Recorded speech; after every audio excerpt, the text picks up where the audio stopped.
Green Edge by Jeff Cranston. Menzies for Climate. Study nature, love nature, stay close to nature. It will never fail you. Frank Lloyd Wright. We humans dominate our planet. We've exploited and transformed its resources to suit ourselves, often not caring about the environmental consequences. And we've developed highly advanced technologies that are advancing still, for better or for worse. Yet we should not forget the essence of what we are, a species of primates that evolved over millions of years in the natural world, not in front of computer screens or in vast, teeming cities of concrete, glass, steel and bitumen. Nor should we ignore our affinity with and yearning for nature. As many residents of semi-rural Warrandyte would no doubt agree, the more connected to nature we are, the happier we feel. This is supported by the results of a national survey, Nature Connection and Wellbeing in Australia 2025, published by the Sustainable Waste and Communities Hub, a project of 4 leading universities and the CSIRO. The survey examined the benefits of people connecting with nature and was based on about 500 responses in each state and territory. One of its key findings is that nature connection is highly correlated with life satisfaction. In particular, those with the highest levels of nature connectedness are 4.6 times more likely to have the highest levels of life satisfaction, and 1.9 times more likely to have the highest levels of quality of life, as compared to those with the lowest levels of nature connectedness. Another of the survey's findings is that nature connection is as important as income in determining life satisfaction.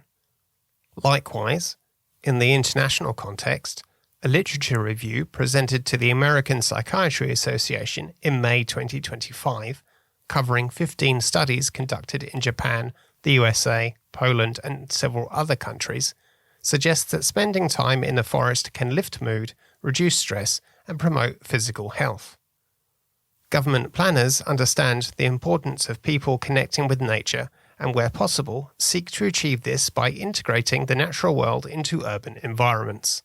For example, in its multifaceted Plan Melbourne 2017 to 2050, the Victorian government recognises the many benefits of urban greening, generally related to improved amenity and quality of life, economic advantages, and a safer and healthier community.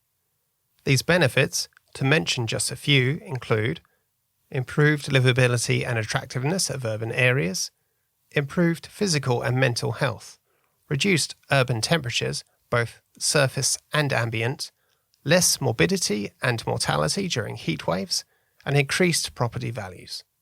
The government's plan for the greening of Melbourne represents the ideal it is striving for, while it acknowledges that this presents challenges for the rapidly growing city that is also becoming more densely populated.